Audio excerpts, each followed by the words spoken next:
Le podcast Entre deux chaises de métal vous est présenté par Table Rustique. Table Rustique, une compagnie québécoise qui vous fait des meubles fabriqués à la main en bois. Tablerustique.ca, Table Rustique sur Facebook, allez les voir pour les encourager. Et par Gourou, la boisson énergisante biologique québécoise depuis 1999. Bon podcast.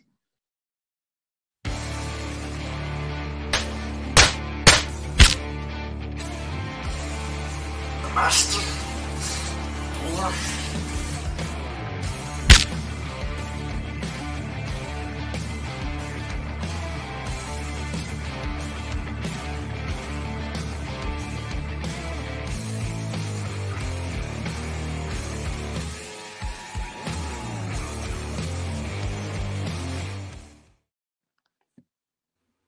Bonjour, liaison du 28 août 2022 du podcast de lutte Entre deux chaises de métal, le podcast de lutte animé par l'Encyclopédie de la lutte, moi-même TJ Holiday.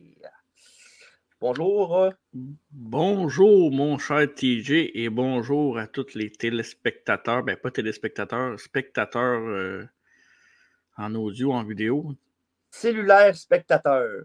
Oui, c'est ça. On est dimanche. Vous n'êtes Ouais, pas habitué de nous écouter le dimanche. Peut-être qu'il y en a qui font comme ben, ça change absolument rien. Je l'écoutais le dimanche anyways. Le jour du Seigneur. Oui, on a décidé de sortir ça le jour du Seigneur parce que il n'y a pas vraiment de raison. C'est comme ça. C'est tout. Ouais. Es-tu prêt pour une explosion de plage? Oui, je suis prête. On est dans le rétro. Parlant de rétro, êtes-vous allé voir Scorpion au Centre Bell hier soir? Non, ok, parfait. Le gars Mortal Kombat ou le Mais groupe non, des Scorpions? le groupe de Scorpion. Groupe... avec Winds of Change puis tout, là? Oui, depuis. Ça existe depuis 1965, ce groupe-là. Pas eux autres, Rock Me Like a Hurricane? C'est pas eux autres, ça? Ouais, je pense que oui. Oui. Here I Am, ouais, c'est ça. Here I am. Ouais, mais on parle pas de ça aujourd'hui. Hein. Ouais, mais Here I Am, nous sommes là, nous autres aussi, avec un retro review aujourd'hui de WCW Beach Blast 92 du mois de juin. Fait que, ouais, vous voyez voir sur YouTube avec le beau thumbnail avec en dessin Ricky Steamboat et Rick Rude. Le gros match de la soirée. Ouais, c'est comme notre non-officiel mois de WCW parce que la semaine prochaine, on a d'autres choses avant, mais on commence. On est un peu dans ce mood-là. Là. C'est comme un sneak preview, si on veut, du mois de WCW qu'on va faire au mois de septembre. Le meilleur mois de l'année. Oui. Mais avant qu'on commence ça, mon TJ, ben, on va juste vous rappeler qu'on est disponible en vidéo sur YouTube ici, en audio sur Balado Québec, Spotify, Apple Podcasts et sur les sociaux. C'était assez de faire comme McAfee, ça n'a pas marché parce que tu n'as pas son talent. Tu n'as pas son talent. Ouais, fait que aussi sur Facebook, Twitter, qui est. On m'a écrit aujourd'hui, on se supposé de avoir notre compte cette semaine. Instagram, TikTok et pour l'instant, c'est ça. Puis avant d'aller un petit peu. Oui, c'est quand même pas mal. Les sociaux. Puis sinon, ben, ça fait longtemps qu'on n'en a pas parlé. Ben, ça fait une semaine, je dis longtemps. Parce que des fois, à travers la table, on a l'impression qu'on en a fait un cette semaine, mais c'est 2 podcasts. Mais on a quelque chose qui s'en vient très bientôt en collaboration avec la LWA. Une signature avec Bill Lady de Demolition Hacks qui va être dans le Firehouse le 18 septembre à compter de midi, aux environs de midi, avec une signature où on va être présent.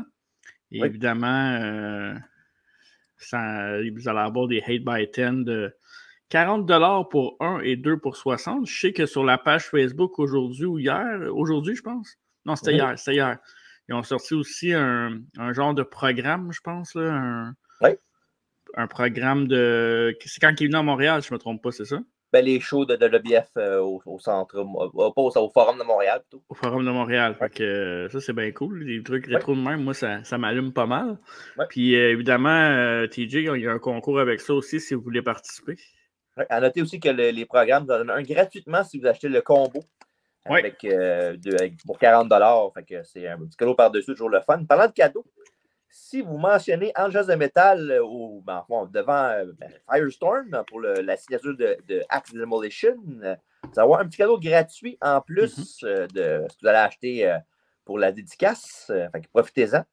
Puis évidemment, allez les voir sur leur groupe Facebook de LW Live Wrestling Auctions qui sont toujours présents. Oui, puis je tiens à mentionner que si vous ne pouvez pas dans la journée, ben la même journée en soirée, Bill Lady Act Demolition va être au show de Marc Blondin Simmania 1. Donc, avec le lancement du livre, le show de lutte, puis la signature de Bill Lady. Donc, vous avez la chance 2 fois plutôt qu'une de le voir en personne. Une fin de semaine occupée comme d'habitude. Ouais. All right. Pendant d'être occupé, ben c'est ça. À ce que tout est fait pour les plugs. On est prêt pour la Retro Review de Beach Pass 92, la World Championship Wrestling. Mais avant. Non, ouais, c'est ça. Là c'est rendu mon segment préféré. Là. Oui, ben oui, dans le segment d'avant pay-per-view. Dans la vraie vie. Il faudrait trouver un petit logo maintenant. Ouais, tu vas trouver un petit jingle aussi, je pense. Ah, parfait, c'est bon. Ouais. Es-tu prêt à deviner des choses, mon cher Marco? Oui, je n'ai jamais eu depuis le début de ce segment-là, mais je suis prêt à essayer. En effet. La première chanson, en Amérique du Nord, sur les palmarès. Je pourrais pas te nommer une chanson, mais je vais y aller avec le groupe. On va essayer avec New Kid on the Blocks, non? Oh, bon guess, mais non. C'est pas un groupe, c'est une personne en solo. Une demoiselle en plus. Oui. J'ai-tu droit à une deuxième chance? Si tu veux. OK. Je viens d'avoir un blanc dans son nom, mais... Mariah Carey. Pour vrai? C'est Mariah Carey. Pour vrai? Oh! La chanson I'll Be There. Yes! Et on passe d'une demoiselle à une autre pour le palmarès. Une première chanson au Québec. C'est un autre guess. Martin Sinclair? Non! C'est pas malheureusement, mais c'est Julie Masse. C'est dans le même range à peu près, non? Ouais, si on veut. C'est une femme, mais oui, c'est dans la même affaire. Et la chanson, c'est Les Idées Noires. Ah oui, une de mes préférées, ça. Oui. Et pour le premier film au box-office dans l'Amérique du Nord, c'est quoi? Je vais y aller avec Terminator. Oh, non, malheureusement. La bonne réponse est Le Retour de Batman. Oh, shit! Et voilà. Shit! Tu me déçois. 92? Attends. Ouais, juin 92, ouais. OK, ouais, c'est vrai. Avec la femme chat, Michelle Pfeiffer, oui, Danny DeVito. Mais oui. Non, c'est pour ceux qui ne le savent pas. Là. Le meilleur pingouin et le meilleur Batman. Hein, Alfredo? Michael Keaton. Oui. Et un jeu sorti aux alentours, ça tu l'auras pas, parce que je te laisserai deviner. Un jeu sorti aux alentours du pay-per-view, c'est Ferrari Grand Prix pour le NES. Pas tout les connaître non plus. Hein? Non, c'est ça. Et dans le monde du sport, Evander Holyfield a battu Larry Holmes en 12 rondes d'un champion de la WBC. C'est ça. OK, parfait. Et en couverture du WCW Magazine pour le mois de juin 92, comme on voit sur YouTube, c'est un magazine avec deux côtés. En fond, un côté gentil avec le Sting Squadron, avec Ricky Steamboat, Sting, Nikita Koloff, Barry Windham et Dustin Rhodes. Barry Windham qui est qui? Hein? C'est le long à Bill Wyatt, ça, non? Oui. Okay. Et de l'autre côté, l'autre couverture, c'est le Dangerous Alliance de Paul E. Dangerously, pas Paul Heyman à l'époque. Avec le ravisseur Richard Rude, l'Enforcer On Anderson, Stunning Steve Austin, Bobby Eaton le Beau et Larry Zbyszko. Larry Zbyszko. Ouais. Oui, le Living Legend. C'est vrai, ça. Bref, c'est ce qui se passait aux alentours de 1892 dans la vraie vie. Shit, que j'ai pas pensé à ça. Hey. Je suis déçu de toi. Ouais, Terminator, c'était plus... Non, c'était pas la même année. En tout cas, tabarouette. Oh ouais, je suis déçu, moi, avec. Ouais. C'est pas grave. T'as quand même un Mariah Carey, là. Ouais, ma deuxième chance, mais t'as vu que... En plus, une chanteuse que je déteste. Je trouve qu'elle est mauvaise. T'avais pas les idées noires là-dessus? Non.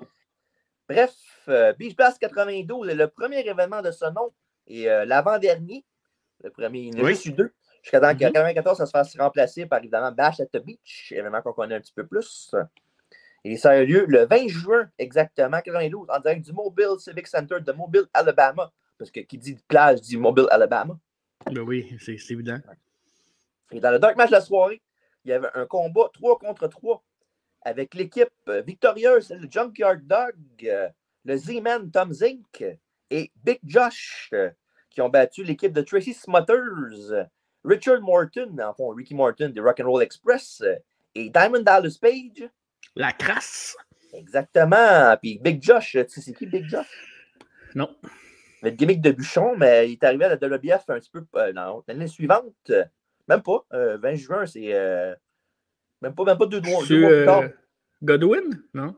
Non, c'est Big Josh, c'était Doink the Clown. Oh, ouais. Oh. Matt Bourne qui le faisait, ouais. Nice. Pas longtemps après ça, je pense qu'il était à la WBF. Ça n'a pas duré longtemps après pay-per-view à la WWE pour Big Josh. Ben, je sais pas si tu l'avais dans tes notes, mais il y a une couple de lutteurs qui étaient plus là plus longtemps après, hein? Je sais pas, je me rappelle pas par mes notes au complet, mais sûrement que j'en ai quoi. Ouais. Et après l'intro, on entend les animateurs de la soirée, Anthony Schiavone et Eric Bischoff, nous présentent le président de la WWE, Bill Watts. Puis il nous dit entre autres que Paulie Dangerously, Heyman, évidemment, et Medusa sont barrés des abords du ring dans le Iron Match Challenge entre Rick Rude et Ricky Steamboat plus tard dans la soirée. Ouais. Puis Bill Watts, c'est une figure quand même controversée dans le monde de la lutte à l'époque. Parce qu'il y avait fait beaucoup de changements à la WWE à l'époque. Et quand il est arrivé là-bas, ben, il n'y avait plus de move du top rope. Parce que c'était une qualification si ça arrivait. Il n'y avait plus de matelas en bas du ring. Direct sur le concrete. Oui, sur le concrete. Ça rendait les lutteurs plus tough. Puis si, mettons, un des lutteurs, il y avait des histoires qui sortaient comme quoi qu'il s'était fait ailleurs dans un bar ou whatever, il se faisait renvoyer. Parce que dans le monde de Bill Watts, si t'es pas assez tough pour être dans un bar, t'es pas assez tough pour être lutteur. Ouais, un peu une approche militaire qui est d'une autre époque. Différentes époques, différents mœurs. D'ailleurs, parenthèse comme ça, avec le fait d'aller en bas du ring, il y avait beaucoup de moves sur la rampe qui menait au ring jusqu'au décor. Oui. Fait que ça a été beaucoup utilisé dans ce pay-per-view-là. Les lutteurs savaient quel shortcut prendre des fois pour en profiter quand même. Ouais. Et les commandants de la soirée sont Jim Ross et Jesse The Body Ventura, à ton grand plaisir, évidemment. On peut faire une mention déshonorable à la chemise de Jim Ross? Ouais, mais c'était plus été qu'être à l'Alabama. Ouais. Lui puis Bischoff aussi, sa chemise n'était pas écœurante. Ouais. Bref, fait que ça qui est en évidemment, Ventura était accompagné de 4 demoiselles en bikini qui ont. Oui, évidemment. Oui. C'est sa gimmick. Hein? Et bref, puis en parlant, je une petite note pour le décor du pay-per-view. Il y avait une entrée avec un thème de plage, avec des chaises de lave-guard, des tentes, évidemment, qu'on va voir tantôt pourquoi ils sont là. Puis du sable. Fait que, ils ont mis, même si t'es Alabama, c'est pas la place la plus été qu'ils peuvent avoir, mais moi, le décor, il reflétait quand même le pay-per-view, c'était le fun.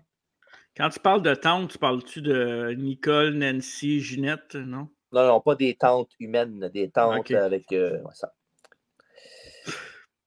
Swoosh! Match numéro 1. Oui. Flying Brian Pillman contre Scotty Flamingo pour le titre Light Heavyweight, qui était détenu par Flying Brian, pas évidemment, mais Flying Brian Pillman qui était le champion à l'époque. Flamingo, pour ceux qui ne le savaient pas, c'est Raven. Puis à chaque fois que je vois Raven en Flamingo, on dirait que ça ne me rentre pas dans la tête parce que nous autres, quand on a écouté la lutte, on était plus dans l'air Raven, mettons. Mm-hmm. Fait que quand je vois Flamingo, à chaque fois, je fais comme, ben voyons donc, ce gars-là existait avant. Mais oui. Oui, avant qu'il s'en de WBF être en Johnny Polo. Ouais. Et on a un début de lutte à la chaîne où Pillman est dessus. Et après ça, Pillman s'en prend au bras de Flamingo pour le grinder au tapis. Et après un court séjour à l'extérieur du ring, Pillman monte au top, mais il n'a pas le droit, sinon il est disqualifié, comme on l'a dit tantôt avec les règles de Bill Watts. Fait que ça permet à Flamingo de prendre Pillman, qui est distrait par l'arbitre qui dit de ne pas sauter. Puis Flamingo le pogne, puis il pitch un peu comme Rocket Launcher. Fait que, il a posé du stop rope, mais il a posé du stop rope. Comme je dis tantôt, il y a un shortcut pour faire ce qu'il fait. Exactement. Oui. Et après ça, on a eu un compte de 2 pour Flamingo qui n'a pas été suffisant. Après ça, on a un beau crossbody sur Pillman à l'extérieur du ring. Et maintenant, Flamingo est à l'avantage du combat. Et après quelques minutes d'over, Pillman et Flamingo se donnent un coup de poing au visage en même temps pour un double down. Scotty donne un double axe à la deuxième corde, mais reçoit un drop kick du champion à la place, bien placé. Et après ça, on a un spinning heel kick de Flying Brian réussi et Flamingo demande pardon, mais évidemment, ça ne marche pas. Il reçoit les 10 coups de poing dans le coin. Et après ça, on a un power slam de Scotty hors de nulle part. 1-2, mais Pillman dégage. Une souplesse arrière de la deuxième sur Flamingo. 1-2, mais le challenger met son pied sur la corde pour rester dans le combat et garder sa chance de gagner le titre light heavyweight. De gagner plutôt. Et Pillman sort Flamingo du ring avec une corde à linge. Il veut diver sur Scotty, mais Flamingo lui se baisse et Brian va directement face first sur la rampe qui relie le ring à la plage. Ouais. Dans ce combat-là, ça a été vraiment beaucoup utilisé, la rampe. Oui. Et après ça, pendant que, évidemment, Pillman essaie de rentrer dans le ring en rampant, mais Flamingo en profite pour faire une descente du genou de la deuxième corde et le couvre pour le compte de 3. Un nouveau champion light heavyweight des poids légers, M. Scotty Flamingo. Un excellent opener. Moi, j'ai bien aimé ça. J'ai bien aimé regarder Flamingo. Ben, Raven était en Flamingo. C'est différent, le style. J'ai trouvé le match peut-être un petit peu trop long. Là. C'était 17-29. Je sais que tu voulais le savoir. Mais petite affaire trop long. J'aurais peut-être 13-14 minutes. Oui, c'est juste 4 minutes, mais 4 minutes dans un match de lutte, ça paraît pas mal. Là. Okay, puis le finish aussi, je comprends que c'est un coup de genou, mais c'était pas le finish le plus. Oui, c'était en 92 aussi, là. Mais tu voyais qu'il l'avait touché à peine. Puis, je sais pas. Le finish me laissait un peu sur ma fin. Là. Mais sinon, je trouve que c'est un bon match pour débuter Beach Blast. Il y a eu plusieurs bons moments dans le combat, mais évidemment, comme tu as dit, c'était pas le. On a vu des meilleurs openers depuis qu'on fait des Rito en tout cas, ça, c'est sûr. Puis, est-ce que je me trompe ou Pillman, c'était le premier champion light heavyweight? Je pense que oui, hein? Est-ce que je pense que oui. OK, c'est ça. Ouais. Puis, fait que Flamingo va être champion pendant 15 jours seulement. Pas un long règne pour monsieur le futur Raven. J'attends qu'il perde le titre contre Brad Armstrong dans un house show à Atlanta, en Georgie. Fait que... Puis, dans ceux qui ne savent pas, Brad Armstrong, c'est vraiment un des frères du Road Dogg. Je sais qu'on n'en parle pas souvent, Brad Armstrong, là, mais c'est le meilleur tard des Armstrong, vraiment. Là. Road Dogg, c'est plus un entertainer qu'un lutteur, là, on ne se le cachera pas. Là. Ouais, mais il est capable de lutter, mais il est, mettons, son money talk, c'est ça, c'est son charisme, mais money talk, exact. Ouais. Mais Armstrong, je ne l'ai pas vu lutter souvent. Il y a Scott, il y a Brad. Il y a Brian. Il y a Brian. C'est quel qui est à Impact en ce moment? Il y a Steve. Celui qui est à Impact, je pense, c'est Steve, je pense. Je ne suis pas sûr, mais je pense que c'est Steve. OK, ils sont quand même pas mal, là. Ils sont 4 frères, ouais. Il y a évidemment leur père, Bullet Bob Armstrong. Puis, celui qui est décédé, hein? Ouais, il y a 4 fils, ouais. Mais lui, il est décédé, je pense, non? Bullet Bob, oui, il est mort, peut-être. Il y a quelques années, là. Ouais, peut-être 1 an ou 2, je pense. OK. Peut-être plus 2 que 1, mais oui, c'est quand même récent quand même. Ouais, c'est ça. Ouais. Bref, c'est ce qui conclut la première partie, le premier match de la soirée.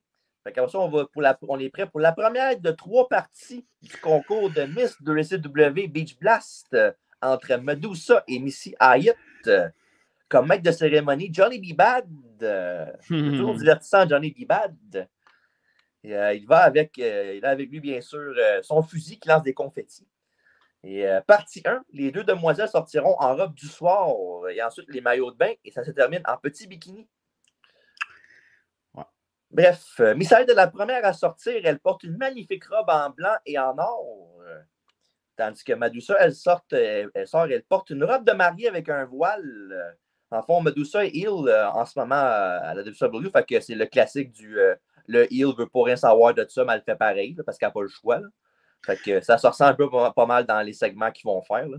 Ouais, puis ça s'est fait copieusement huer. Medusa, évidemment, c'était la heel, mais il me semble que c'était bizarre pour l'entrée. Il me semble que ça n'aurait pas été mieux le contraire, non? De quoi?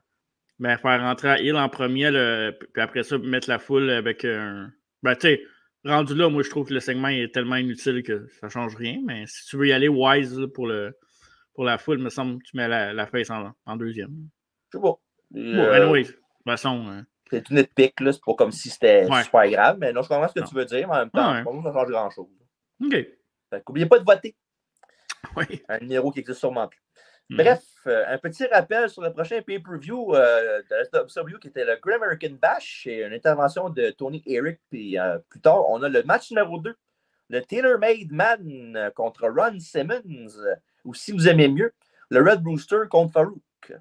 Oui, Ron Simmons, c'est quelques semaines, quelques mois avant qu'il devienne le premier champion noir de l'histoire. Ouais, Merci de voler mes punchs. Ah, ben là, faut bien que je participe un peu. Ben ok, c'est pas grave. Vas-y. Simmons est trop fort au début pour Taylor et dans les deux sens du terme. Goutte atomique, press slam et prise de l'ours, entre autres, évidemment. Dans l'action, Simmons manque un spear sur le bord des câbles et tombe sur la rampe à côté du ring. Fait que, il a pris un petit spill là-dessus. Ce qui ouvre évidemment la porte au Taylor Made Man, qui fait un neck-snap à la Kurt Hennig pour un 2. Et après ça, on a un backbreaker pour un autre 2. Et Simmons renverse la vapeur avec un spinebuster et les deux sont au sol pour quelques secondes. Et après ça, on a Simmons avec un gros comeback qui se termine avec un power slam à la Randy Orton pour remporter le combat par tombée. C'était son finish à l'époque, hein, Simmons? Oui, un power slam, c'est son gros finish avec Ron Simmons. Ouais, c'est bon. Et après le match, on a un interview time avec Jim Ross et Ron Simmons, justement. Et Simmons dit que son but est le même que depuis le début de sa vie. Il va être le meilleur qu'il peut être dans tout ce qu'il fait. Et depuis qu'il est venu au monde, les odds sont contre lui. Et il est la preuve vivante qu'on peut battre les pronostics, peu importe d'où on vient, peu importe la couleur de notre peau. Si on est capable de travailler fort et on a les entrailles de se lever de son cul et accomplir quelque chose dans ce monde, on peut être le meilleur, tout comme Ron Simmons, le prochain champion du monde. Donc, ça a l'air de rien quand je le dis, mais quand lui le dit, c'était très beau. Une très belle promo de Babyface de Ron Simmons. Ouais, puis pour ceux qui vont l'écouter sur YouTube, j'ai une photo à l'appui, puis il était en sueur, notre ami Ron. Moi, pour elle, je l'ai trouvé écœurant, Ron Simmons, pour vrai. Ouais, mais ça, c'était dans le temps avec son ami bleu, là. Ouais, bleu, vert, un peu, là. Ouais, c'est ça. Mais, ouais, Ron Simmons, on l'a beaucoup connu avec les Acolytes, comme je dis, évidemment, par l'époque. Mais avec le podcast, avec les rétro-reviews, moi aussi, j'apprécie pas mal Ron Simmons en single, puis tout ce qu'il a fait avant la WWF. Fait que, ouais, c'est super intéressant. Ouais, c'est un très bon babyface. Ouais. Et Simmons a été sa première, justement, et gagné le titre 2 mois plus tard pour des champions du monde africain-américain de l'histoire. Tout un exploit. Puis, évidemment, il va battre Vader pour l'occasion.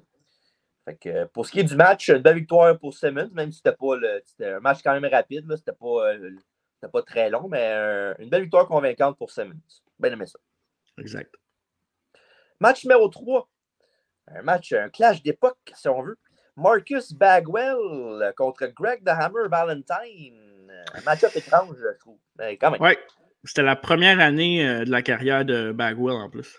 Oui, pas longtemps avant ça, il a fait un cameo dans No Holds Barred. C'est vrai. Ouais. Et fait que je disais un match-up étrange, mais des fois, ça veut rien dire. Des fois, ça peut être quand c'est des mismatchs, des fois, ça peut pas donner quoi de bon quand même.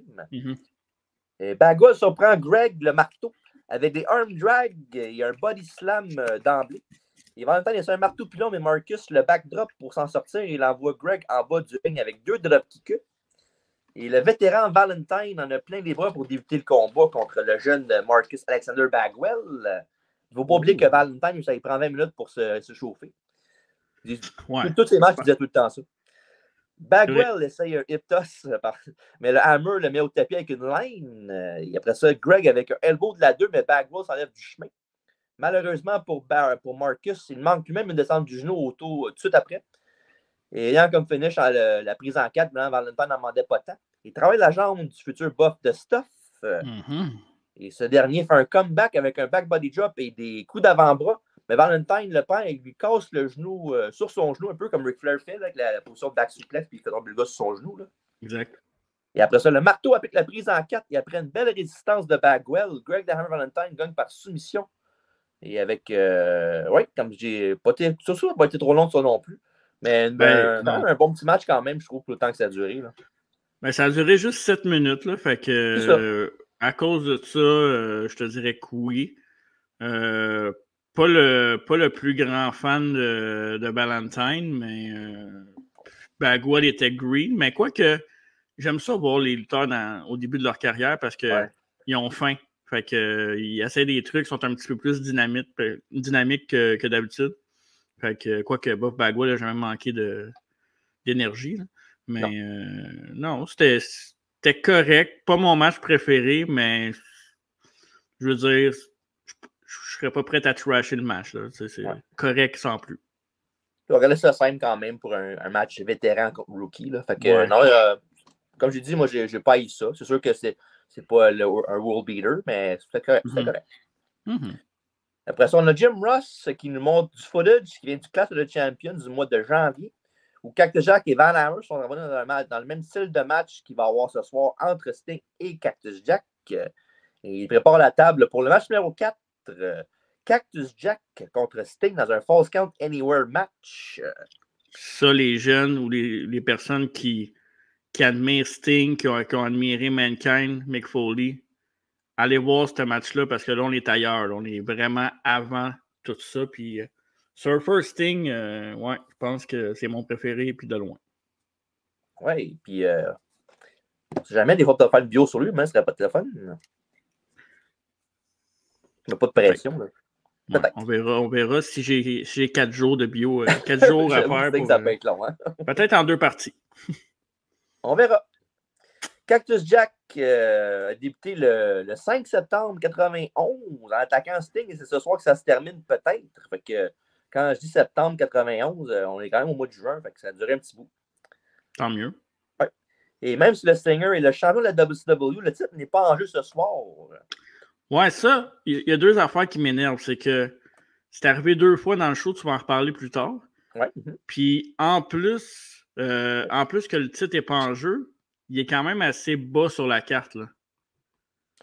Match numéro 4, ben, c'est pas si pire quand même. Match numéro 4. Ben, c'est quand même ton champion. Là. Ouais, mais la balle n'est pas en jeu. Oui, je sais bien. Mais que ça. T'as quand même quoi, 2-3 autres matchs après? 3? Ben, je pense qu'il y a 8 matchs au total, non? C'est ça. Fait que, ouais, 8 matchs au total. Ben, si tu comptes le Dark Match, il y en a 8, mais sinon, il y en a 7. Ouais. Ouais, mais c'est comme genre avant l'intermission, mettons, si on peut dire.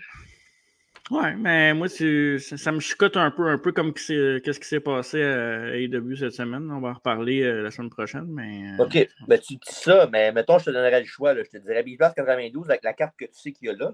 Check ouais, les matchs, là. Ouais, dis-moi qu'est-ce que tu mettrais main event là-dedans.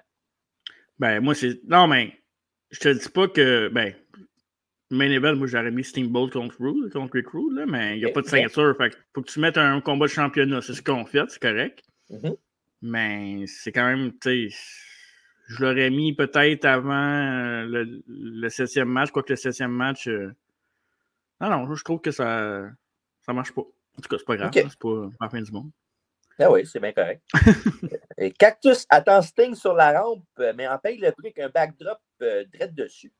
Et après ça, il y a Sting qui manque un Stinger Splash et Cactus lui fait son elbow du tablier du ring jusqu'en bas. Une des prises trademark, évidemment, de Mick Foley. Ouais. Et un neckbreaker à l'extérieur du ring sur le ciment, suivi d'un sunset flip sur Sting pour un compte de 2. Et la bataille se transporte dans la foule où Sting souplexe Jack sur le concrete encore une fois. Et le match monte dans l'arène où Cactus a l'avantage avec la lutte, imaginez-vous donc. Mais évidemment, c'est à l'extérieur du ring que ça se passe et Jack attaque le Stinger avec une chaise. Et Sting coupe le momentum de son adversaire avec une souplesse arrière sur les prunes. Sur le concrete, évidemment. Et de retour à la rampe où Sting se donne à cœur, joue avec la chaise et Jack tombe après un coup sur la jambe. Cactus se libère une tentative de Scorpion Deathlock et les deux tombent en bas de la rampe jusqu'au sol. Et après ça, on a Sting qui monte sa 3e corde et saute sur Cactus avec une belle line. Et Sting remporte la bataille contre M. Bang Bang, Cactus Jack. Évidemment, vu que c'est un match en Falls Count Anywhere, no DQ, c'est pour ça que le coup de la 3e corde a compté pour Sting. Parce que le match d'avant, un match normal, ça n'aurait pas compté, il a été disqualifié. Mais bon, victoire de Sting. Ouais, avec ce finish-là qu'on voit sur YouTube avec l'image, ben... Avec tous les moves qu'il y a eu dans le match, c'était quand même une bataille physique, là, évidemment, un classique Cactus Jack. Ouais. Mais tu trouves pas un peu le finish un peu lame pour un match de ce... Non, je trouve pas. Il a quand même mangé 3-4 coups de chaise avant. Là. Un flying clothesline, ça rampe, ça finit de même, tu trouves pas? Ouais, c'est quand même un flying clothesline de Sting qui est quand même un gars avec un gros bras. C'est pas comme si c'était Ryan Bryan ou whatever. Là. Ouais, mais encore là... Le match était excellent. J'ai trouvé le match excellent. J'aime le contraste de voir Sting contre ces deux styles complètement différents. Sting était capable d'avoir ses grosses batailles à l'époque aussi. Là. Il y a eu des matchs de cage, des matchs assez physiques contre plusieurs opposants de WCW. Mais Cactus, je pense qu'il a fait sa marque pas mal avec un gars comme Sting. Là. Fait que... Ouais. Ben de l'allure, ce match-là, j'ai bien aimé ça. Ouais, un très bon match hardcore pour vrai, parce que les deux ont l'air vraiment de badasses. Fait que c'est toujours le fun. Il n'y a pas eu de gars qui a l'air moins tough que l'autre. Et tout ça en 11 minutes 24, un très bon temps pour un match. Ça. Ouais, ça fly by pas mal, je trouve, le match aussi. Pas de longueur. Ouais. Et Sting va perdre le titre, malheureusement pour lui, le mois prochain contre Vader au Great American Bash. Et Cactus lui, sera en rivalité avec. Je vais vous dire tantôt. Parce que on va se tantôt. Ouais. Exact. Et après une brève intervention de Eric et Tony, on y va pour le match numéro 5. Rick Rude contre Ricky the Dragon Steamboat avec sa femme Bonnie et son fils Richie.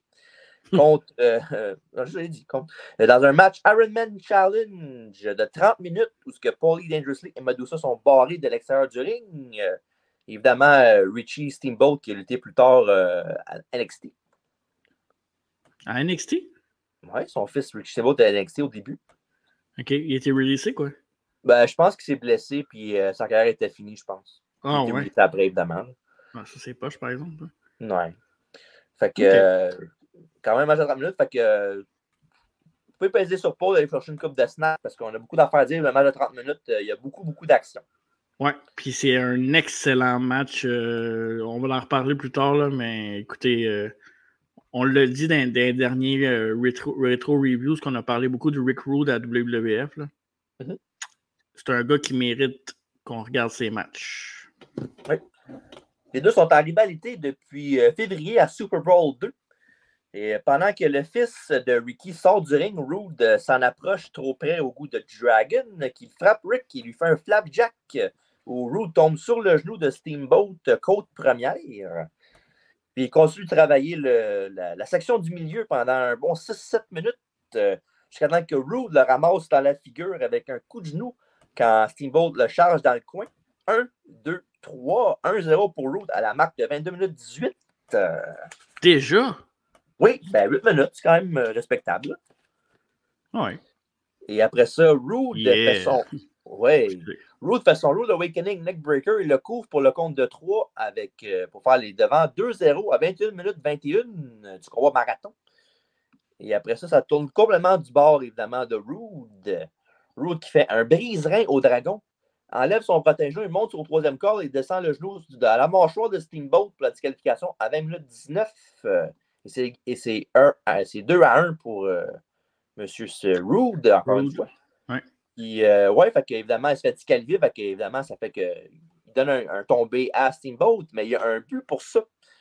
Et tout de suite après, à 19 minutes 48, Rude fait un petit paquet au dragon et pour avoir l'avantage 3-1 dans le combat. Il a sacrifié un tombé pour affaiblir Steamboat pour le reste du défi. J'ai déjà fait ça dans le temps, moi, contre Alextreme. Bon, j'en doute pas. Ouais, c'est chiant, ça. Le ravissant Richard Rude prend Richard le bateau de vapeur en prise du chameau pour lui enlever de l'énergie. Et que c'est le fun de traduire. Ah, c'est le fun. Ça, c'était bon. C'était bon. Dans une belle attention aux détails, quand Rude fait son mouvement de bassin, c'est évidemment son coquille. Ben, il vend ses côtes parce qu'il a travaillé au début du match. Fait que je suis sûr que c'est une belle attention de Rude surtout. Puis, fait que, toujours intéressant quand les lutteurs font des petits callbacks au début du match quand c'est important. Exactement. Et après ça, Rude retourne au Campbell Clutch, mais le dragon se lève avec Rude sur ses épaules comme ça. Et il l'écrase au tapis en electric chair. La chaise électrique. Ouais, j'aurais dû dire ça, ça aurait été moins compliqué. Ouais. Et il splash Rude, mais reçoit les genoux au ventre à la place. Ouch. Et le ravissant amène Ricky au tapis avec la prise de la jugulaire. Et on est rendu à mi-chemin dans le combat. Il reste 15 minutes. Marteau pilon. 1, 2, et Steamboat dégage avant le 3 et s'en sort. Rude le met en position de Tombstone, mais Steamboat se sert des jambes de Rude pour remonter. En fond, c'est un spot vraiment écœurant. Là. Tu vois, Steamboat, il est pogné en Tombstone, puis là, il lève la tête, il voit qu'il peut s'en défaire. Fait il pousse ses mains avec ses jambes de Rude, fait qu'il monte plus haut, puis il peut renverser le Tombstone pour en faire un lui-même. Ouais, c'était vraiment bien pensé. Oui, vraiment, vraiment nice pour vrai. J'ai vu l'autre reverse souvent, où le gars quitte les pieds puis finit par tomber avec. Là. Mais que le gars s'aide vraiment que le gars qui fait le Tombstone, j'ai jamais vu ça. Fait que j'ai bien aimé ça, voir ça. Puis à 12 minutes 21, maintenant, c'est rendu 3-2. Il a rétréci la marque. Ouais. Et après ça, on a le dragon qui suit ça avec une superplex. Et là, la fatigue est présente. Ouais, le temps qu'il prend avant de tomber est trop long et c'est seulement un compte de 2. Tu allais dire quelque chose? J'allais dire que là, Steamboat est un peu en mode remontée. Fait que il essaie plein de trucs. Puis, tandis que l'autre est plus en mode défense. Fait que tu vois qu'il attaque un peu moins Steamboat. Puis c'est Steamboat qui est dessus pendant peut-être une dizaine de minutes. Là. Fait que c'est ce qui fait que ça remonte de 3-1 à 3-3 bientôt. Tu vas arriver là. Oui, exactement. Et après une double corde à linge qui envoie les deux au tapis, mais il reste seulement 10 minutes au combat. Après ça, Steamboat amène Rude au sol avec un tombé balançoire. Et c'est l'égalité 3-3. Et avec 9,37 à faire. Et après ça, après une série de pins de Ricky, Rude reprend l'avantage. Il essaie le Rude Awakening encore, mais le dragon finit par lui en faire un lui-même. 1-2, mais en bon vétéran, sachant se dans le ring à tout moment, Rick Rude met le pied sur la corde pour empêcher le compte de 3. Ouais. C'est important de savoir où c'est que tu te situes dans le ring. Ouais, intelligent. Ouais. Reste 5 minutes maintenant. Un sleeper de Rick Rude. Steamboat de tout le poids de Rude sur le dos, mais réussit à rester debout. Il finit par tomber au sol. Il reste 2 minutes. Il tient bon quand même. Et maintenant, il reste 60 secondes restantes au combat. Il se relève et monte sur les coussins du ring pour se kicker les pieds pour tomber en position de tomber sur Rick Rude. 1, 2 et 3. Rick Rude qui était en avance de 3-1 et maintenant en retard de 4-3. Puis il reste 35 secondes.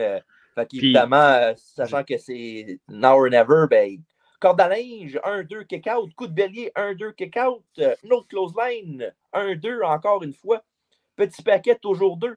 Un body slam contre de 2, guess what?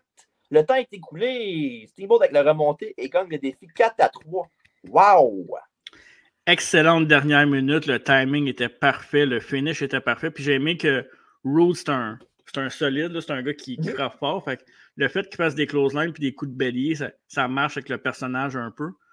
Puis 2 tombées après ça. Puis c'était excitant. Là. Tu voyais qu'il essayait vraiment de tout faire. Puis le finish, le 4e pin de Steamboat sur Rick Rude, ça ressemblait un peu à ce que Bret Hart faisait souvent dans ses matchs, à l'exception de Bret, lui, il faisait quasiment la culbute complète sur sa tête là, pour faire le pin. Là. Mais lui, il est resté vraiment dessus. Fait en comptant le gars, il a protégé ses propres épaules qui étaient sur Rick Rude. Fait que ses épaules n'étaient pas au tapis, mais ceux de Rude étaient au tapis. Fait que... Puis ce que j'ai aimé là-dedans, c'est que, tu sais, quand, mettons, Rude, il a vu que il s'est fait renverser son sleeper. Il a pas fait le classique, là, ce qu'ils font à cette heure, c'est que le gars garde le sleeper, puis il tient vraiment le sleeper pour faire taper le gars. Il avait mal au côte au début du match, fait que quand il est tombé sur ses côtes, avec le coussin, il a fait aïe aïe, puis il a comme lâché un bras. Fait que ça a fait un pin au lieu de faire genre là, je le tiens encore comme un épée, même si je sais qu'ils vont pouvoir faire compter jusqu'à 3. Là. C'est vraiment bien fait. Les détails. Steamboat aussi, c'est un gars qui, dans ses matchs, là, si vous regardez les matchs de Steamboat, les détails sont très importants. Puis je pense que Rude, c'est un gars intelligent. Fait que les deux ensemble, ça a des bonnes têtes de lutte. Ouais. Puis j'ai pas marqué dans mes notes, je me souviens pas, c'est le titre international qui a Rick Rude, je pense. Hein? Oui. Ouais, c'est ça. Ouais, fait qu'évidemment, il n'est pas en jeu dans le combat. Steamboat a gagné, fait qu'il doit être in line pour un combat de championnat bientôt. En tout cas, c'est ce qui devrait arriver. Mais sinon, comme tu as dit tantôt, là, un combat extraordinaire pour vrai, là, vraiment, toute une performance. Là. Tout ce qu'ils ont fait était on point, puis ça faisait du sens. C'est facilement. J'ai marqué top 3 dans mon livre, mais je pense que c'est le deuxième Iron match que j'ai aimé le plus dans l'histoire, là, vraiment, hands down. Ouais. Ah ouais? Ben, le premier, ça a toujours resté pour moi Angle contre Brock à SmackDown. Là. C'est vrai. Puis sinon, je pense que j'ai vu, le pire, c'est que l'autre jour, quand je faisais mes recherches, j'ai vu par hasard une vidéo qui disait qu'il rankait tous les Iron Man matchs de l'histoire. C'était seulement de WWF, évidemment, fait que ça n'a pas mis ce match-là dans les choix. Mais le premier, c'était justement ça. Puis le deuxième, c'était The Rock contre Triple H, avec le retour de Taker, évidemment, Judgment Day 2000, je pense. Oui.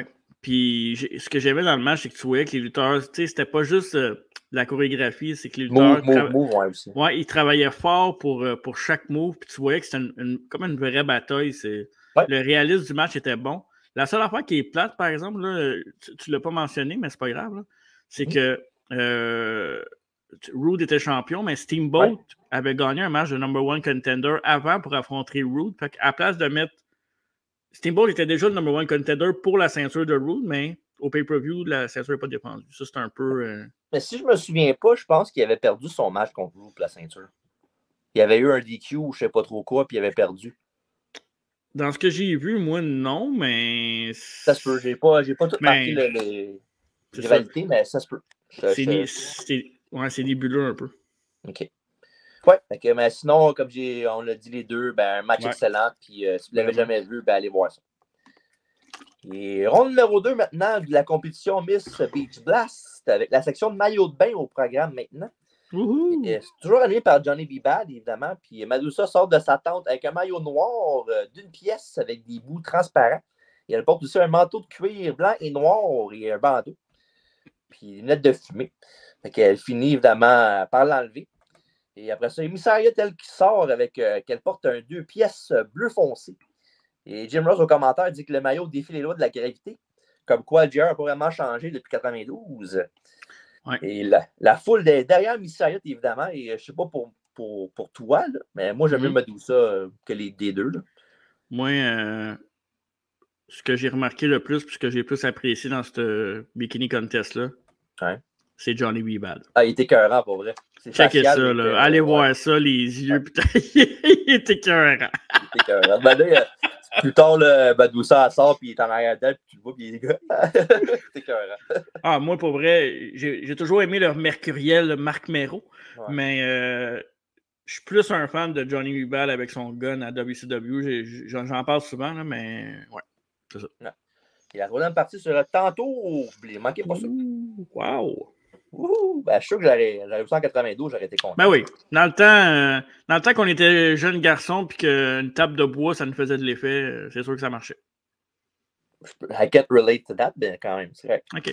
Match numéro 6, la Dangerous Alliance de Arn Anderson, Stunning Steve Austin et Beautiful Bobby Eaton avec Paulie Dangerously contre Nikita Koloff, il dit comme faut cette fois-là, Dustin Rhodes et Barry Windham. Ben oui, je sais. Mais mon cher TJ, c'est pas ça que j'allais dire. Je vais dire que sur papier, ce match-là, là, le talent sort par les oreilles. Tu as du talent pur de lutte là, que ça n'a pas de sens. Là. Check ça, ce match-là. Oui, sur papier. Sur papier seulement.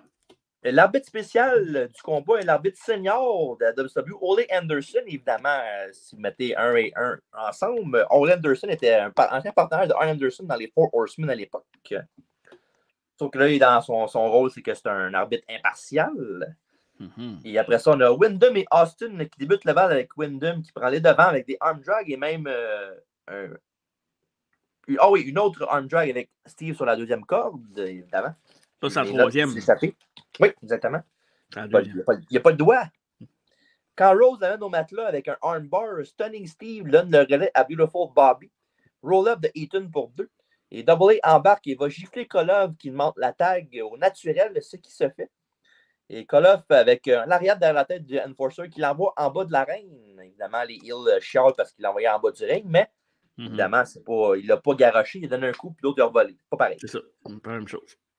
Et Koloff est trop fort, il s'occupe du trio à lui seul. Et l'Alliance Dangereuse doit se regrouper à l'extérieur du ring avec Paulie Dangerously, qui dit maintenant on est rendu au plan numéro 2. Le plan numéro 1 pas marché. Éventuellement, ça fonctionne et ils isolent Dustin Rhodes dans leur côté du ring. Ils ont coupé le ring en 2. L'Ariat de Bobby Eaton pour un 2 et un autre d'Austin fait flipper Rhodes inside out.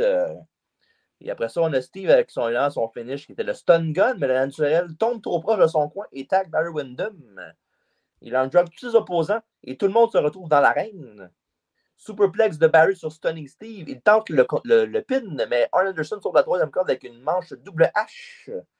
Et malheureusement pour lui, l'Alliance dangereuse. Anderson s'est tourné du côté de l'action quand il a vu Anderson toute la troisième corde. Fait qu'évidemment, c'est un DQ. Et calice. Rien de mauvais en termes d'exécution, mais plate avec une disqualification. Perte de temps. Ouais, je pense que ce match-là aurait pu être vraiment meilleur. Stunning Steve Austin, moi, Je capote à chaque fois que je le vois lutter. C'est incroyable comment Austin était différent. Avec cheveux. Avec cheveux. Puis avec aussi Paul Eddy. Paul Heyman, pour ne pas le nommer. Ça faisait longtemps que je n'avais pas dit. Paul Dangerously, pas Paul Eddy comme Billy Eddy. Ouais. Bref. Tu as compris, c'est ça l'important. Ouais, mais moi, je suis pas comme les autres. Hein. Non, c'est ça, c'est vrai, t'es un spécial. Mais non, c'est ça. Beaucoup de talent sur papier, mais un peu trop de focaillage dans ce match-là, puis une autre fin qui nous laisse sur note.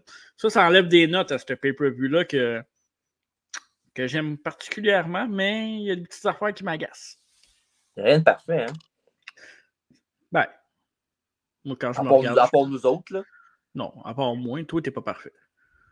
Non, je suis mieux que parfait. Merci beaucoup. Mm-hmm. Interview time avec Eric Bischoff et Ricky Steamboat. Et Ricky remercie les fans qui le supportent depuis le début de sa carrière et ce soir l'a prouvé au monde entier que c'était son heure de gloire et que c'était lui l'homme marathon. Il dit aussi que c'est le combat le plus top de sa carrière qu'il n'a jamais eu. Il se sent bien. Il dit à Rude qu'il n'en a pas fini avec lui s'il veut le titre des États-Unis. Ouais. Tu vois, là, c'est les États-Unis. Paulie Dangerously interrompt l'entrevue. Il félicite Steamboat, mais lui dit aussi qu'il n'aura plus de chance pour le championnat de sa vie. Et c'est là que Steamboat se fait tirer du podium par Cactus Jack. Puis évidemment, les deux se battent avec un peu... au début, c'est Cactus qui a l'avantage, mais Steamboat réussit à avoir le dessus. Mm-hmm. Mais évidemment, ils viennent séparer les deux lutteurs avec évidemment Doug Dillinger. Et comme je dis tantôt, c'est ça le prochain programme de Cactus Jack contre Ricky Steamboat. Puis j'ai pas vu des matchs Steamboat contre Cactus Jack, mais je pense qu'on va checker ça bientôt. Oui, puis c'est une belle façon aussi d'enlever Steamboat avec Rick Rude. Oui, en effet. Et après ça, on est prêt pour la ronde finale du Miss Beach Blast 92 avec Jesse Ventura cette fois qui prend la place de Johnny B. Bad. Wow, là, ça devient plate. Il dit que ça aurait dû être lui depuis le début. Et should have been me. Puis, mais voilà Johnny B. Bad qui arrive, évidemment. Puis c'est l'heure de voir Michel et Madusa dans leur Itsy Bitsy Teeny Winnie Bikini. Mais c'est leur mot, pas les miens. Madusa s'en rend premier avec un bikini aux couleurs des États-Unis avec des jambières de cuir comme les Cowboys. C'est pratiquement ce qu'elle portait en 99 quand elle était avec Macho Man dans Team Madness. C'est vrai. What up, match? Oh, yeah! Ah, classique. Ouais. Et autour de Hayat de sortir, mais elle a un petit problème, malheureusement. On voit Madusa qui rit de la situation. Puis on se rend compte que quelqu'un a volé son bikini. Oh, les méchants. Même qui a fait ça. Ça doit être un coup de montée de Sinclair, ça. Et pendant que Johnny Bad voit ce qui se passe, Justin Ventura se fait enlever son bandeau qu'il avait sur la tête par Missy Hyatt. Puis elle finit par sortir, puis elle confectionne un bikini avec le bandeau de Jesse Ventura. Ben oui. Puis Johnny B. Bad déclare que sans aucun doute, Missy Hyatt est la grande gagnante. Oui, avec la même face qu'il fait sur YouTube. En effet. Et Madusa n'est pas contente et amène Monsieur Bad dans sa tente. Et Johnny ressort avec le haut du maillot de Madusa. Puis évidemment, Ventura en déduit qu'elle est topless. Il entre dans la tente. Puis il sort la tête de la tente pour dire que Madusa est la vraie gagnante. Et pour ceux que ça les intéresse, c'est Missy Hyatt qui a gagné le concours de la première dame de la Big Blast, qui ont une finale qu'ils ont fait, je pense que c'est la semaine d'après à Saturday Night, ou à Worldwide. Complètement inutile, il aurait pu donner peut-être du temps supplémentaire ou peut-être même un autre match sur la carte à place d'avoir ça, mais j'imagine que le public était diverti, surtout la génération des boomers. Ah, mais ça fait. C'est comme une intermission d'autre que de la lutte, là, c'est correct. Hein? Parlant d'autre que de la lutte, tu sais, tu trouves pas qu'elle ressemble à quelqu'un de même? Je sais pas. Un petit look Tony Storm, je trouve. OK. Mais Tony Storm est plus jolie. Ouais, on ne marquera pas là-dedans. Là. Peut-être pas plus talentueuse, par exemple. Ça, on ne marquera pas là-dedans aujourd'hui. Là. Non? Ça ne me tente pas. Si tu veux aller, vas-y, ne me dérange pas. Je t'adore, Tony. T'es la meilleure de toutes les lutteuses de l'univers. Parlant de Tony, dernière intervention de Eric Bischoff et de Zuri Chavani. Voici le combat principal de Beatbox 92. Le match numéro 7. Les Steiner Brothers contre la connexion de violence miracle. Dr. Death, Steve Williams et Terry Bam Bam Gordy. Et c'est un combat par équipe pour les championnats de WCW. Et comme dirait Jim Ross, that's a slobber knocker. Business about to pick up. Aussi. Beau début technique de lutte amateur entre Scott et Terry. Mais ça prend pas de temps avant que les deux se slapent sur la gueule à qui mieux mieux. Et les anciens partenaires du Varsity Club, Rick et Dr. Death Steve Williams, sont un contre l'autre maintenant. Et c'est Steiner qui l'envoie à l'extérieur du ring avec une souplesse ventre-à-ventre bien exécutée de M. Rick Steiner. Après ça, il y a Williams qui lui fait 2 plaqués de football dans les jambes de Rick. Mais au 3e, Steiner lui fait un Steiner Line et le met au sol. 1, 2 et dégagement de Dr. Death. Et l'arbitre, lui, réprimande Rick dans le coin et Gordy en profite pour lui faire une souplesse arrière et le gremlin à face de chien tombe sur le cou et ça vaut un compte de 2. Wow. Après ça, Rick lui envoie l'appareil tout de suite après. Et la connexion de violence miracle prend l'over sur les deux frères Steiner, un après l'autre. Hey, t'as dit, il envoie l'appareil puis la connexion. Quel appareil qui a connecté? C'est fou, hein? C'était-tu voulu, ça? Non, c'est Okay. mais le paragraphe différent de ce que j'ai écrit, fait que c'était pas voulu. On a combiné les deux. C'est la théorie de Getty. Bref, éventuellement, les deux mettent leurs efforts sur la jambe de Scotty. Et Steiner essaie de s'en sortir, mais toutes les fois qu'il essaie de s'en sortir, Williams ou Gordy stoppe ça en continuant avec le travail de Pat du futur Big Papa Pump. Et pendant qu'il est dans un Boston Crab, Scott rentre jusqu'à son frère et lui fait le relais. Et Rick est une maison de feu. Il est sur la 2e corde et fait un bulldog à Dr. Death. Et après que les Gordy empêchent les Steiner Brothers de faire leur bulldog en équipe, parce que évidemment Scott tient l'opposant sur ses épaules pendant que Rick est sur la 3e corde. En fond, Williams met Rick à terre avec un largato. Et après ça, il y a Bam Bam Gordy qui est sur la 2e corde. Oui. Non, c'est beau. J'ai dit ouch parce que ça rentrait. Là. Oui. Ce match-là. On va en reparler à la fin, là, mais ouais.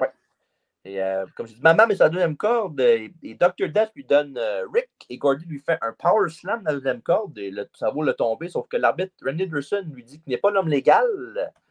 Fait que le temps que Steve fasse le tomber, il est trop tard et Steiner dégage à 2 reprises. Et après ça, on a un double coup de bélier de la collection Violence Miracle. Pour un autre 2. Wow. Même affaire avec un brise-rein et une souplesse arrière. Et Williams, après ça, fait qu'un superbe gut wrench powerbomb contre Rick Steiner pour un compte de 2. Fait que là, maintenant, il reste 2 minutes au temps limite de 30 minutes. C'est vrai.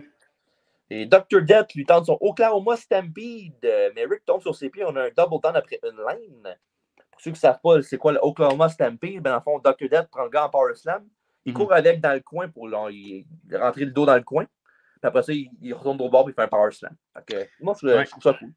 Il y avait souvent ça pour créer ton bonhomme dans un jeu vidéo. Dans l'attitude, il l'avait parce que Dr. Death était dedans. Ça, c'était malade.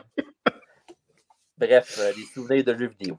Yes. Pendant le jeu vidéo, on a jamais fait le spécial jeu vidéo. On l'a annoncé il y a 2 ans. Ça sent bien. Un jour, on vous le promet. Oui, exact. Après ça, évidemment, Dr. Death, après l'Oklahoma Stampede, puis il y a Double Down avec le Close Line.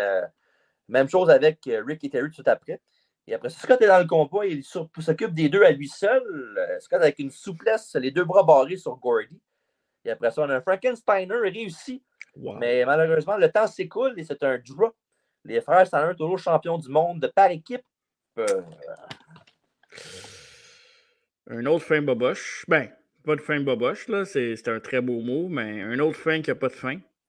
Il y a eu 3 matchs sur 7 que DQ, puis un DQ, puis 2 pas de fin, c'est ça? 2 DQ, puis 1 pas de fin. Ben, DQ dans le 3 contre 3. Ouais, celui-là, il y a eu pas de fin, puis il y a un autre match. C'est juste 2, non? Le premier match, c'était Prime Brian, il y a eu un compte. Ouais. Simmons, il y a eu un compte. Valentine, il y a eu un compte. Steamboat, puis l'autre, il y a eu des comptes. Ok, non, c'était juste je parlais de ceinture, ouais, c'est pour la ceinture. Ok.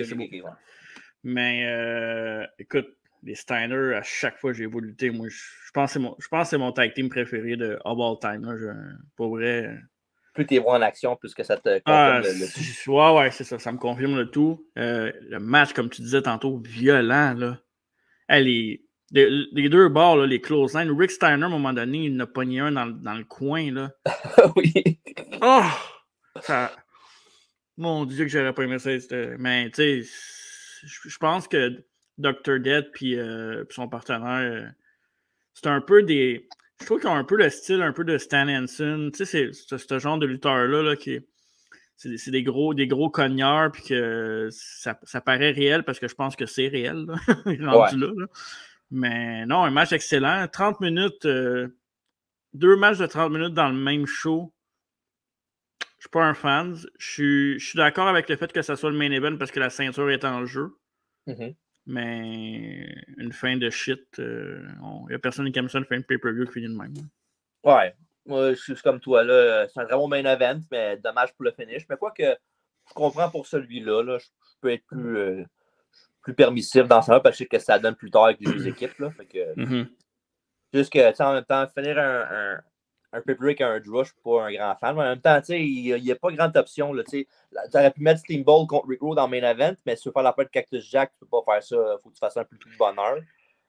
Le combat de Cactus Jack contre Sting, même affaire. Il faut que tu fasses un peu plus de bonheur parce que tu veux faire l'affaire de Cactus Jack avec Steamboat plus tard. Qui était comme un peu pogné. Mais... Puis en même temps, à WCW, les Steiner étaient vraiment over. Fait que le fait que tu sois dans le main event, c'est pas out of place. Là. Toi qui es l'encyclopédie de la lutte, les Steiners sont restés combien de temps de WCW première fois, la première fois qu'ils sont arrivés là? Parce que... en équipe ou en solo? Parce que un moment donné, il y avait un stint solo. Rick était là avant Scott en solo, je pense.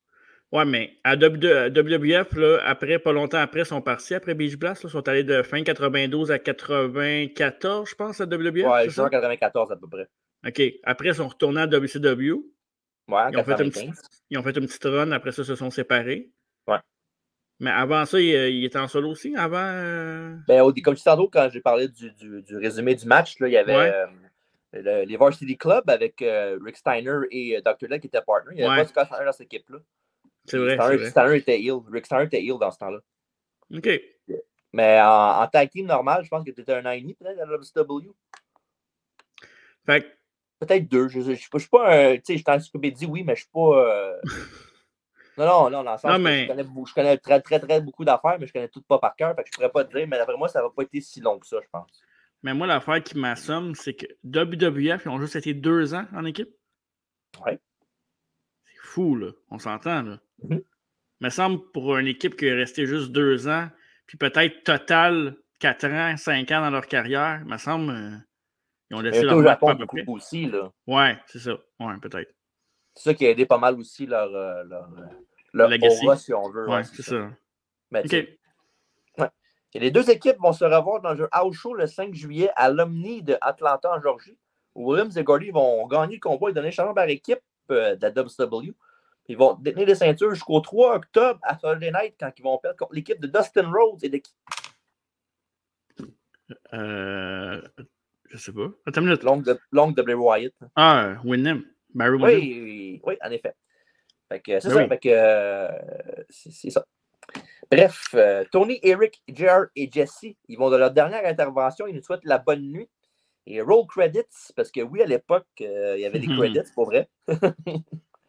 C'était pas genre juste en bas le petit logo, puis on s'en va. C'était genre, il marie producteur, micro, caméraman, tout le kit. Comme un film. C'est ça, parfait, ça. Fait que c'est ça, fait que ce qui conclut Beach Blast 92. Fait que, évidemment, avant d'y aller avec tous nos trucs, ben, on a un petit vidéo pour ceux qui sont sur YouTube qui va jouer dans 3, 2, 1.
On me dit qu'on ne l'a pas vu. Non, c'est pas vrai. C'était une excellente vidéo, mon cher TJ. Bravo.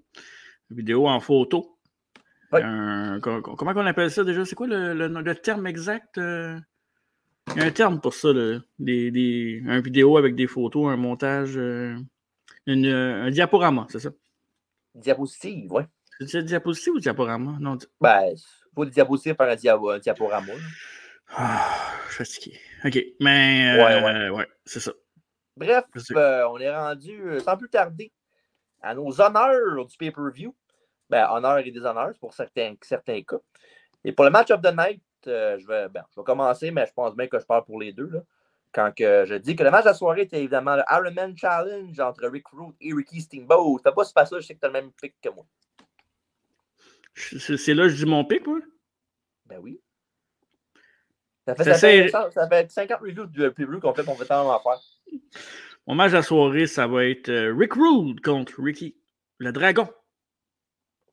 Et pour le match de la soirée, moi, je vais y aller avec un match qui, évidemment, qu'on a dit tantôt, on a parlé beaucoup, qui m'a déçu, surtout avec la fin qu'il y a eu. Et je vais le nommer comme match de la soirée, le Six-Man Tag avec l'équipe de Nikita Koloff, Wyndham et Rhodes contre Anderson, Eaton et Austin. Parce que, tu sais, je ne sais pas que c'était pas bon dans le sens que les mots étaient dégueulasses, tout était correct là-dessus.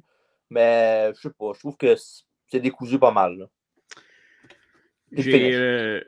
J'ai le même match que toi pour le pire match de la soirée pour les mêmes raisons, puis aussi le talent qu'il y avait dans le match. Puis le match a quand même duré près de 16 minutes aussi. Là. Fait que c'est... Ça n'a pas paru. Puis les autres matchs, il n'y avait pas de temps de... Il n'y a pas de botch, il n'y a pas... Tu sais, c'est pas les meilleurs matchs, mais c'était court puis c'était efficace, tandis que celui-là, c'était long et inefficace. Donc, assez pareil. Mais avant qu'on dise notre note, là, moi, il y a quelque chose dans les notes qu'il faut que j'installe là parce que c'est trop difficile. OK. C'est pas juste des points 5. Là. On a le droit de donner des points 1, 2, 3, 4 là, parce que là... Pourquoi? Ça devient trop compliqué. Là. Comment tu peux juger qu'un match est 8.2, 8.7? Tu peux pas juger ça. Oui, mais c'est des... Hey, ton chum Melzer, il donne bien des 4 étoiles écart. Ben, écart, justement, c'est pas point 1, point 2, point 3, point 4, point 5, point 6, ben, point 7. C'est pas point 5. Ben, moi, je trouve que c'est mieux de même. Là. Regarde, tu peux faire Toi, tu peux faire ce que tu veux, me dérange pas. Moi, 4,5, 4 écarts. 4,5, 4 écarts. C'est quoi la différence entre 4.1 et 4,5, 4 écarts? Ben, je sais pas si son affaire à lui était bon non plus. Parfait. Il a le droit de faire ce qu'il veut, comme tu dois faire ce que tu veux, comme je dois faire ce que je veux. Bref, ta note, c'est quoi? Non, c'est toi qui commence. OK. Il m'a donné Big Bet 7.3 et 3 quarts sur 10. Mais non, je vais donner la note à Big Bet 92 de 8.5 sur 10. Wow! Ben ouais, Chris, il y a 2 gros matchs là-dedans. Là. Il va pas me dire que c'est 3 gros matchs là-dedans. Là. Le reste, ça va pas draguer ça assez pour que ça soit en bas de ça. Il m'a donné 8. OK. Je t'écoute. Je t'écoute, Coco, ouais. Oui, comme toi. Le temps d'antenne. Je suis partagé un peu. J'hésite. OK. J'hésite, mais pour le fun que j'ai eu à le regarder, je vais y aller avec ma première note que je m'avais dit au début. Je m'avais rétracté par la suite. Okay. Et je vais donner à Beach Bash 92 la note également de 8.5 sur 10. C'est ça. God, pourquoi tu chiales d'abord? Parce que ça, chialé. C'est finger inutile.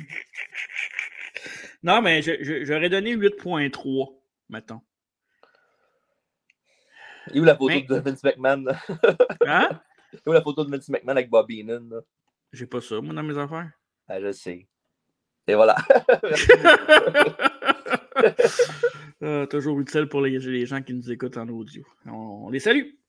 Bon, on dirait Vince McMahon qui fait une face pas très flatteuse quand Bobby Heenan parle. Il n'y a pas grand-chose de flatteur sur Vince McMahon, c'est ainsi. Bref. Il y a un fret d'un coup là, en OK.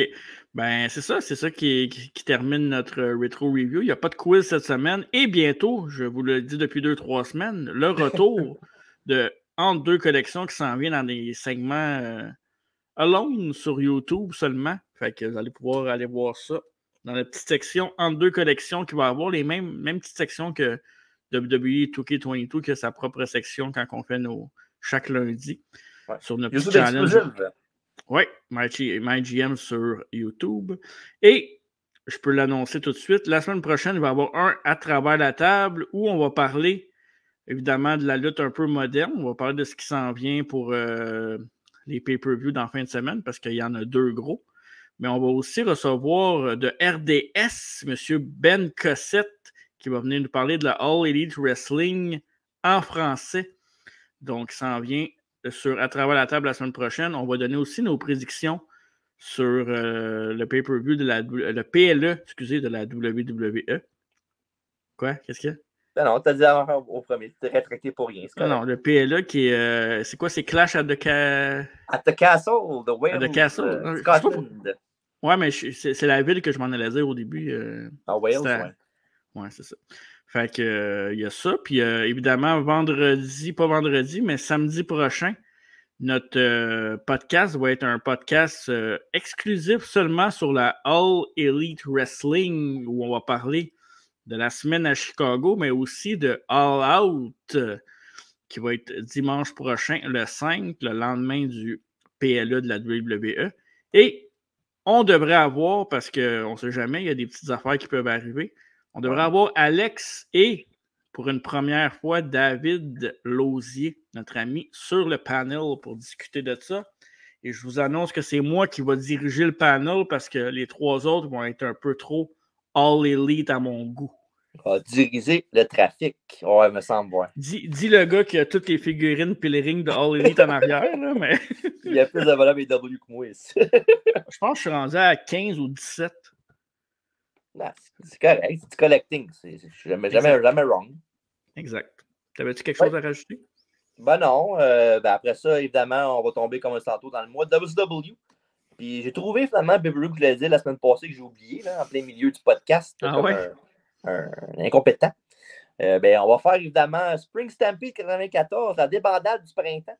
On va faire le Retro Review, suivi d'une biographie. Tu veux la dire là, la biographie? Là, on peut la dire. Là. On peut la dire, là? Ben oui, on va dire, on parle du mois de WCW.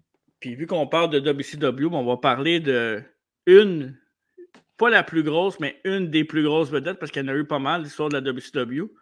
Un des meilleurs tag teams de l'histoire de la WCW. Et surtout, le 5 fois champion du monde de la WCW, Booker T! Oh, King Booker! King Booker! Ouais. Et on va clôturer le mois de WCW avec un autre Retro Review, cette fois-ci de Slamboree 98. Fait que manquez pas ça au mois de septembre sur le podcast. Fait que dans l'autobus, en allant à l'école, les jeunes, écoutez ça. Ça va être bon. L'école a recommencé, hein? L'école a recommencé. Okay. Parfait. Fait que, un mot de la fin avant de terminer? Oui. Merci TJ. Merci Marco. C'est moi ça, Marco. Fait que merci d'être là, tout le monde. On se revoit à travers la table mercredi et samedi prochain pour la All Elite Wrestling. C'est ça. Pour moi, c'est tout. Yes. Merci à tous d'avoir écouté le podcast. Merci à toi encore une fois. Merci à moi. TJ, c'est moi. Et n'oubliez pas, on y va.